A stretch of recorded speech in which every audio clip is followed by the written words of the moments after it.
My name is Levi McKendry-Brown and I've been at the Regal now for just over 5 years. There was an old Regal that was kind of a historic building. It had been around for quite a long time. And then unfortunately it got demolished to make way for something else, but there was a local campaign of local residents, including at the time George Harrison, who lived nearby, who actually campaigned to get a new one built. And so that's been here since then. I think the Regal's thing is probably screen arts. So people here, they love their theatre, they love their opera, they love their ballets, and those sell out pretty regularly for us.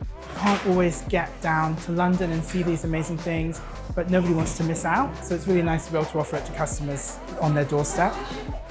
Got some lovely local connections actually with businesses in the area. So Farrow & Ball actually painted part of the cinema upstairs a couple of years ago when we were getting ready for our Christmas grotto that we did. And we had the River and Rome Museum who came down when we just showed The Boys in the Boat recently. They brought materials and information about the real life story behind the film. We have wonderful staff here. We're really lucky to actually have some really big film fans. We're actually doing like a sweepstake for the Oscars this year. They're really getting their predictions in, and we're really lucky to have one staff in particular who's really artistic. So she does a lot of our chalkboards and our advertising in the cinema, which customers seem to really respond to.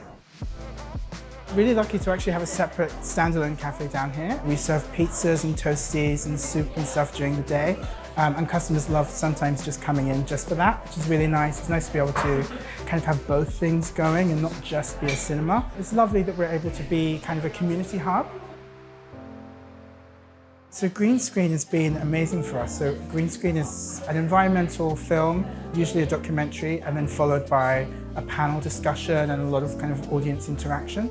So we've done all of ours with a local environmental group called Green at Henley. It is absolutely fantastic that we're sold out today with the Nettle Dress. It's fantastic that such a film, which is really different to what you would normally go to the cinema about, is appealing, and it's a wonderful opportunity to champion the things that we care about. So the Nettle Dress is a real-life fairy tale. It's a true story of a textile artist called Alan Brown, who spent 7 years making a dress just from the fibre of foraged nettles that he found in his local area, just literally within walking distance of his house in Brighton.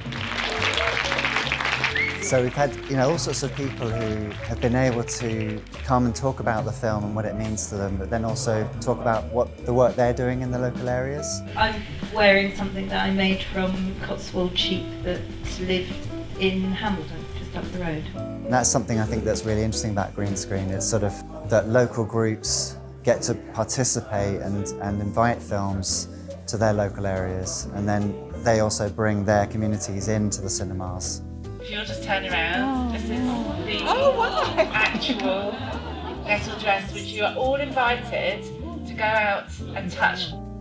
I felt so calm watching that film, very therapeutic. The opportunity to ask questions was great. I was really inspired by the advice to maybe make something myself. Everyone really wanted to be there, and you could tell people wanted to come to the next one, and not just come to that, but do something in between.